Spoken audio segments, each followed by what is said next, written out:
하나님이 사랑하시는 비산동교회 성도님들, 지난 하루 동안 평안하셨습니까? 오늘 말씀을 보시면 예수님을 깊이 생각하라고 말씀합니다. 우리에게 주신 이 말씀대로 오늘 하루 그 어느 때보다 예수님을 더 깊이 생각할 수 있기를 바랍니다. 예수님을 깊이 생각한다면 예수 그리스도 안에서 우리에게 주시는 놀라운 능력과 진리와 은혜가 넘치게 될 것입니다. 기도하겠습니다. 사랑의 하나님 아버지, 예수님을 깊이 생각하는 오늘 하루가 되게 하여 주옵소서. 세상의 복잡한 일들을 생각하는 것을 잠시 미뤄두고 나를 위해 이 땅에 오신 예수님, 나를 위해 십자가 지신 예수님, 나를 위해 다시 사신 예수님을 깊이 생각하는 복된 하루가 되게 하여 주옵소서. 이 모든 말씀 우리 주 예수 그리스도의 이름으로 기도드립니다. 아멘. 오늘 우리에게 주시는 하나님의 말씀은 히브리서 3장 1절에서 6절까지 말씀입니다. 하나님의 말씀을 함께 읽겠습니다. 그러므로 함께 하늘의 부르심을 받은 거룩한 형제들아, 우리가 믿는 도리의 사도이시며 대제사장이신 예수를 깊이 생각하라. 그는 자기를 세우신 이에게 신실하시기를 모세가 하나님의 온 집에서 한 것과 같이 하셨으니, 그는 모세보다 더욱 영광을 받을 만한 것이 마치 집 지은 자가 그 집보다 더욱 존귀함 같으니라. 집마다 지은 이가 있으니 만물을 지으신 이는 하나님이시라. 또한 모세는 장래에 말할 것을 증언하기 위하여 하나님의 온 집에서 종으로서 신실하였고, 그리스도는 하나님의 집을 맡은 아들로서 그와 같이 하셨으니, 우리가 소망의 확신과 자랑을 끝까지 굳게 잡고 있으면 우리는 그의 집이라. 아멘.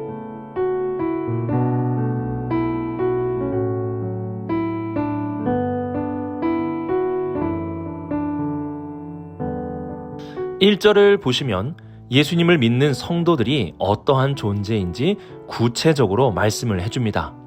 우선 가장 먼저 함께라는 말로 시작을 하는데요. 신앙생활은 혼자 하는 것이 아니라 함께 하는 것입니다. 주님의 일을 할 때도 함께하는 사역이 되어야 합니다. 세상에서는 잘하는 사람을 위주로 일을 한다면 교회의 사역은 성령께서 다양한 은사를 주셔서 함께 사역할 수 있도록 인도를 해주십니다. 이와 함께 성도는 하늘의 부르심을 받은 존재라는 사실을 알려줍니다. 교회를 가리키는 헬라어 단어 에클레시아는 어디로부터 밖에서의 뜻을 가진 에크와 부르다라는 뜻을 가진 클레오라는 단어의 합성어입니다. 그래서 교회는 하나님의 부르심에 따라 모인 사람들을 의미하는 것입니다. 하나님의 부르심은 불러놓고 모이게 하기 위함만이 아닙니다. 하나님의 부르심인 소명은 하나님의 일을 하게 하는 사명을 부여해 줍니다.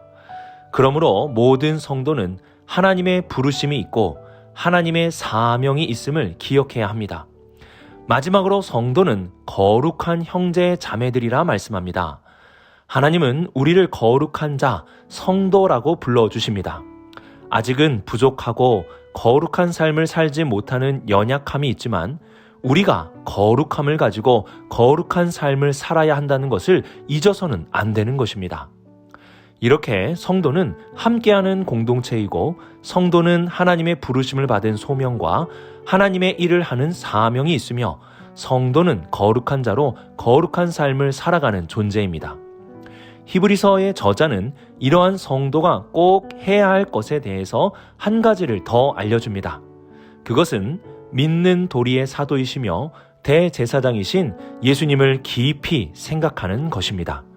히브리서는 독특하게 예수님에 대해 사도라고 고백합니다. 공생의 기간에 예수님은 12명의 제자를 사도로 세우셨습니다. 여기서 사도라는 말은 보내심을 받은 자라는 뜻입니다. 12명의 사도는 예수님의 보내심을 받은 자라면 예수님은 하나님의 보내심을 받은 하나님의 아들이라는 것을 알려줍니다. 요한복음 17장 18절을 보시면 아버지께서 나를 세상에 보내신 것과 같이 나도 그들을 세상에 보내었고 라고 말씀하셨습니다. 성도는 하나님께서 예수님을 이 땅에 보내신 목적이 무엇인지 깊이 생각해야 합니다. 또한 대제사장이신 예수님을 깊이 생각해야 합니다. 대제사장은 하나님의 임명으로 세워지고 다른 사람을 위해 헌신하는 직임을 감당하게 됩니다. 예수님은 하나님의 뜻에 따라 바로 우리를 위하여 세우심을 받은 대제사장이십니다. 그러므로 성도는 예수님이 우리를 대신하여 행하신 일들을 깊이 생각해야 합니다. 성도는 예수님을 깊이 생각하는 자입니다. 예수님이 이 땅에 보내심을 받은 목적과 예수님이 우리를 위하여 행하신 일들을 깊이 생각해야 합니다. 그리고 또 깊이 생각한다는 것은 신중하게 생각을 맞추다는 뜻도 있습니다. 예수님을 깊이 생각하며 그분과 나의 생각을 맞추어 갈 수 있어야 하는 것입니다. 오늘 하루 성도의 올바른 정체성을 가지고 예수님을 깊이 생각하며 주님의 뜻과 나의 뜻을 맞추어 가는 우리 모든 성도님들이 될 수 있기를 바랍니다.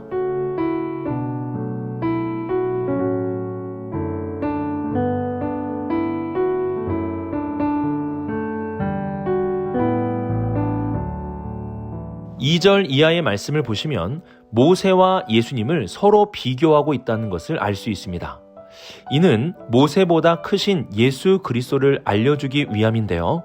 2절을 보시면 모세는 하나님의 온 집에서 신실한 사람이었다는 것을 알려줍니다. 우리가 잘 알듯이 모세는 하나님의 율법을 받은 자로 이스라엘을 가나안 땅으로 인도한 위대한 이스라엘의 지도자입니다. 하지만 3절을 보시면 그는 모세보다 더욱 영광을 받을 만한 것이 마치 집 지은 자가 그 집보다 더욱 존귀함 같으니라고 말씀합니다. 일방적인 상식으로도 알 수 있듯이 아름다운 집을 보면 그 집보다 그 집을 지은 사람이 더욱 존귀함을 얻게 되는 것입니다. 모세도 신실한 사람이지만 그보다 예수 그리스도께서 더욱 존귀한 사람이 되신다는 것을 알려주는 것입니다. 또한 5절 하반절을 보시면 모세는 하나님의 온 집에서 종으로 신실하였다고 말씀합니다. 모세는 하나님의 신실한 일꾼, 종으로서 사역을 감당했다면 6절을 보시면 그리스도는 하나님의 집을 맡은 아들로서 그와 같이 하였으니 라고 말씀합니다. 예수님은 하나님의 종이 아닌 하나님의 아들이라는 것입니다. 모세도 신실하고 존귀한 하나님의 종이었지만 예수 그리스도는 모세보다 존귀한 하나님의 아들로서 사역을 신실하게 감당하셨습니다. 당시 유대인들은 모세를 자랑하였습니다. 모세의 신실함과 모세가 전해준 율법을 소중히 여기며 붙잡았습니다. 그러나 히브리서의 저자는 모세보다 더 뛰어나신 예수 그리스도를 우리에게 소개해 줍니다.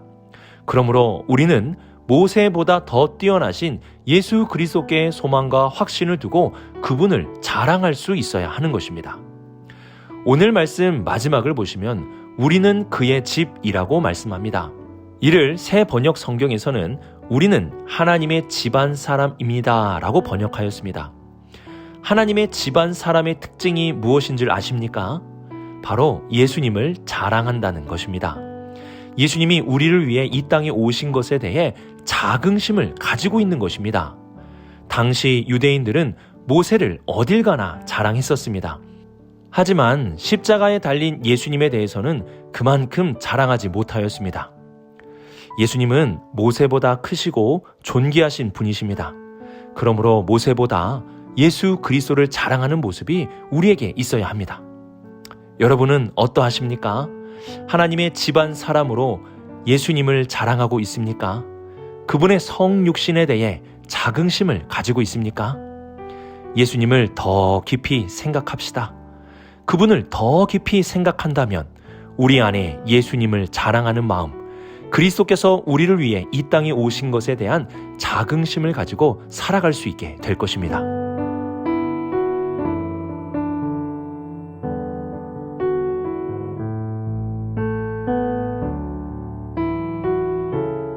(6절) 하반절을 보시면 우리가 소망의 확신과 자랑을 끝까지 굳게 붙잡고 있으면 우리는 그의 집이라고 말씀합니다.